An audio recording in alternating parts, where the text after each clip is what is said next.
Okay, so by now, hopefully you know the Bacterioscope, which is a setup that I built in order to screen magnetosensitivity in bacterial plates. And this is done by basically collecting fluorescence images of bacteria over time and then switching on and off magnetic fields.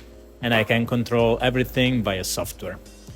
Before today, the software was a bit of a mess all over the place, so I decided to clean it up and make it easy to interact with, not just me that knows the code. So basically what I did was create a graphical user interface, which you can see here.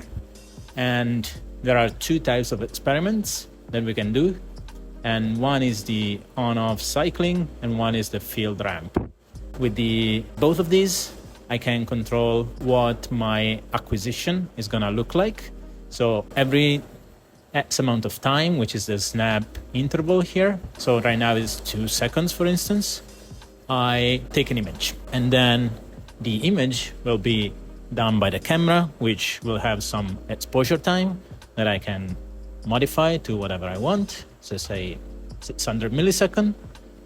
Then I can basically set the duration of the LED pulse, which basically is just illuminating the sample. We've been also investigating lately how this affects the response of the magnetosensitivity. More data on that later. But let's say I want to make a shorter pulse, I can do that. And I have an instant feedback in the panel here on the top. Then I can decide how much in advance I want to create the pulse. So if I want them to start at the same time, it's gonna be 0. Otherwise, if I want it to be in advance, I can set it like that, and then let's say do this. So I have a lot of freedom in the acquisition. Then I can set up the experiment, and the experiment preview is in the panel on the bottom.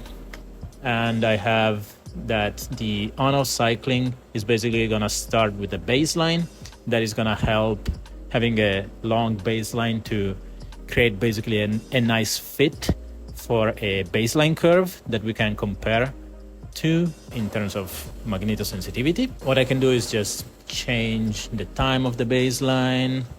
Then I can change the number of cycles I want to do, and you get again a nice feedback here, the duration of each pulse. This is going to be very helpful to actually be sure that you're going to do whatever you want. Then I can also change the magnetic field that I'm applying, and I have magnetic field along X, Y, and Z. And I can, for instance, say I want 100 millitesla along X and 20 millitesla along Y. And then when I actually turn on the magnetic field, I'm gonna have that specific magnetic field applied to my sample. The other experiments that we can do is a field ramp. So if you want to investigate how the effect changes based on the magnetic field intensity, this is a very nice way of doing it. I can set the magnetic field, the maximum magnetic field, the starting magnetic field. Let's say I want 50 millitesla, and I want to go down to 0 and then up again in steps of 5 millitesla. Then my experiment is gonna look like this. Again, you can set the baseline duration.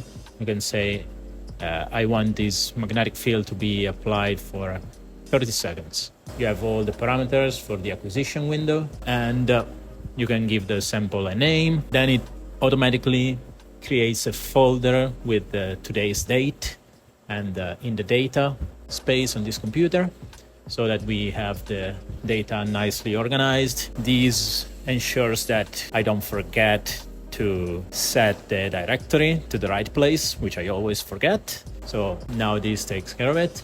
We can either start with the maximum field going down and up again, or you can do the reverse. And I can show you what happens with a very quick experiment. Let's say do 3 seconds at the beginning, and then we do 5 seconds pulses. No, 2-second pulses.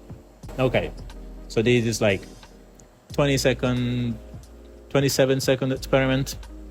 So should be fast enough.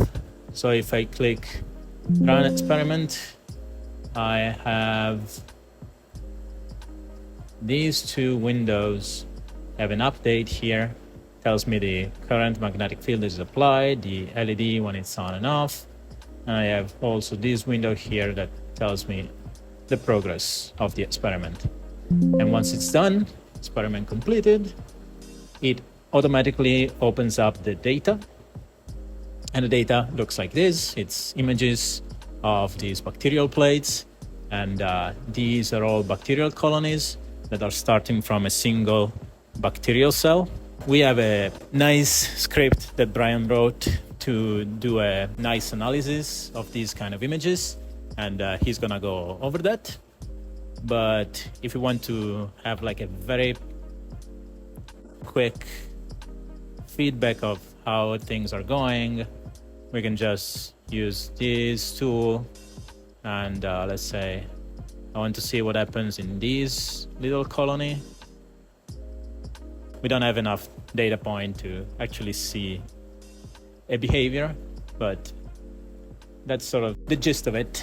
With these, we can get a bunch of very interesting data. We have a lot of flexibility in what we can do and we can explore. And it's easy for me to actually integrate other kinds of experiments. As we do more and more, we actually identify what we need in order to understand the mechanism better. This is the current progress on the Bacterioscope.